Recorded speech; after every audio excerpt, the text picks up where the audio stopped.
Fadhili, asante sana kwa swali zuri sana.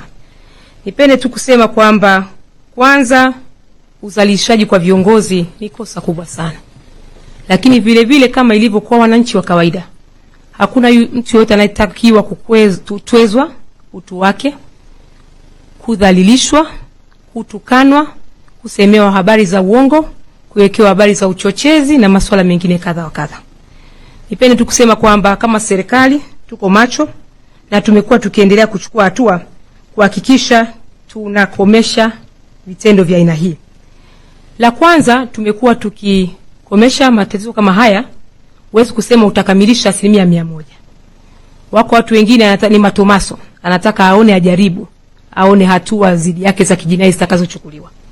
Endelea kutoa elimu kwa umma, kwa wananchi wetu juu ya matumizi sahihi ya mitandao.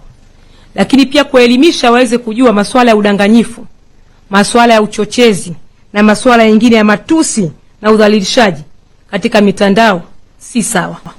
Mitandao ya kijamii iliwekwa kwa matumizi sahihi. Ukiamua kuitumia kwa matumizi mazuri, inaweza kukuletea manufaa. Kwa nipende kusema tu kwamba tutaendelea kutoa elimu kwa wananchi wetu jinsi ya kuelimisha kwenye matumizi sahihi ya mitandao yetu hii, ikiwa ni pamoja na kuwaeleza kwamba hatupaswi kuitumia kufanya uchochezi, kudanganya, kutukana na mambo mengine kadha wa kadha. Lakini eneo la pili pia tunazo sheria, bahati nzuri. Tunayo sheria ya makosa ya kimtandao. Tunayo sheria ya masuala ya kielektroniki na posta, EPOKA. Na sheria nyingine kadha wa kadha za jinai ambazo zinasimamia masuala haya.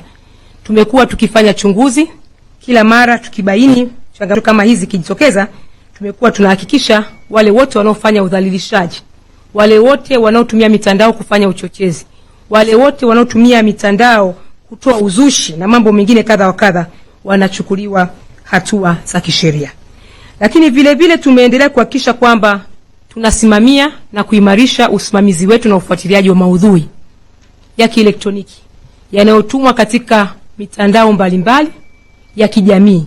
Na tunaweza kubaini, tumekuwa tukitumia pia teknolojia za kisasa kupitia vyombo vyetu vya kisheria, kupitia vyombo vyetu vya usimamizi vya kiuchunguzi vya polisi, kuhakikisha pia wanabaini, wanatambua na wanachambua taarifa ili kuhakikisha wale ambao wanakuwa na akaunti ambazo zinatuma maudhui ambayo yanakiuka sheria na maadili